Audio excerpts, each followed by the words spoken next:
Bismillahirrahmanirrahim. Firman-firman Tuhan yang menggetar jiwa dalam kitab paling mulia. Santun bahasa Pali yang menggubah Tripitaka bacaan setiap penganut Buddha. Atau helai-helai Veda yang dialun menjadi lagu oleh pengamal ajaran Hindu. Juga baris Injil yang cekal dihayati oleh penuntut ajaran Trinity. Semuanya membawa dogma yang sama. Ilmu wajib diteroka. Hatta seawal Nabi Adam mulai diciptakan, penerokan ilmu dan pembinaan tamadun telah pun bermula. Maka percayalah kata-kata saya. Bangsa berilmu, bangsa bertamadun. Assalamualaikum warahmatullahi wabarakatuh. Salam sayang buat negaraku dan salam Malaysia prihatin. Saya titipkan buat anda semua, para pejuang pencinta bangsa dan negara sekalian. Saudara dan saudari, kalau ikan lebih pada siripnya, kalau burung lebih pada sayapnya, kalau Malaysia, pada rakyat kita yang bertamadunlah yang dijulang di mata-mata seantero dunia.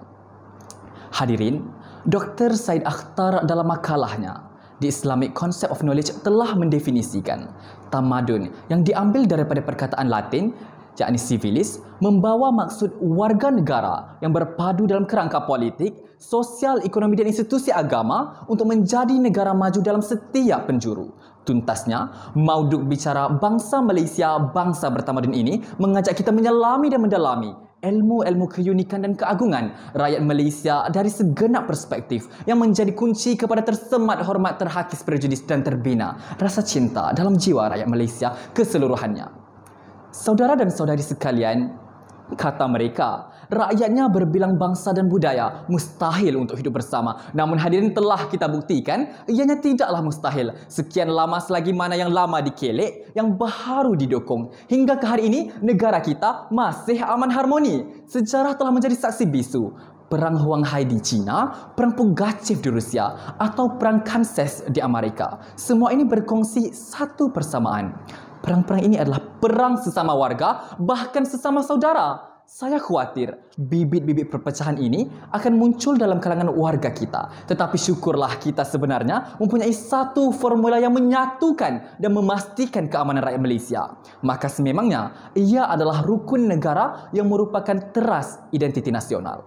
Rukun negara merujuk kepada cinta akan negara dengan penyatuan kemajmukan masyarakat yang negara yang rumpun hidup di bawah satu bumbung tanpa membeza-bezakan etnik, darjat maupun agama melalui 5 prinsip utama rukun negara yang telah dicipta pada tahun 1970. Maka jelaslah rakyat Malaysia berpegang teguh kepada rukun negara yang menjadi paksi keamanan di negara ini. Hadirin, di saat terletusnya letupan bom di Hiroshima dan Nagasaki, Jepun rebah tersungkur menyembah bumi. Mereka dikabarkan memerlukan 100 tahun untuk membinanya semula. Namun, mereka cuma mengambil masa beberapa puluh tahun sahaja untuk membina negara dan rakyatnya. Malaysia pula sudah genap 64 tahun merdeka, belum pernah diranapkan oleh mana-mana negara. Tetapi mengapa nilai-nilai murni dalam kalangan rakyat Malaysia semakin goyah, bukannya semakin kukuh ibarat serumpun bak serai sesusun bak sirih? Firman Allah dalam surah Hujurat cukup indah. Apabila dia menciptakan kita, lelaki dan wanita, berbangsa-bangsa, bersuku-suku untuk kita saling mengenali, menerima dan menghargai. Namun manusia cepat lupa. Bermula daripada peristiwa 13 Mei 1969 di Kampung Medan, sehinggalah kini kita masih melatah. Apabila kaum Cina mahukan haknya, kaum India masih berkeras kepala, kaum Melayu berlagak bagaikan penguasa. Bilakah kesejahteraan dan kemakmuran negara kita akan dikecapi? Menyedari hakikat rakyat Malaysia yang kian lama dikenali dengan sopan santun dalam tingkahnya, tidak boleh tidak kita katakan bahawa perkara inilah yang menjadi tunjang daripada kesefahaman dan toleransi dalam masyarakat yang majmuk di negara ini. Hadirin, masa tidak akan menunggu kita. Maka bangunlah anak bangsa, kita pelihara Malaysia. Ketahuilah perjuangan demi perpaduan adalah perjuangan kita bersama.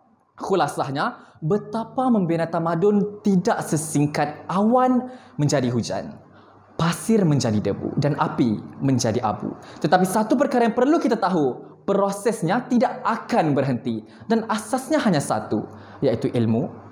Ilmu dan sememangnya ilmu. Mari teman, mari saudara kita cari semula rukun yang kita tinggalkan, wawasan yang kita lupakan dan perjuangkan demi tanah kemerdekaan untuk Malaysia dari anak mempertiwi Malaysia prihatin.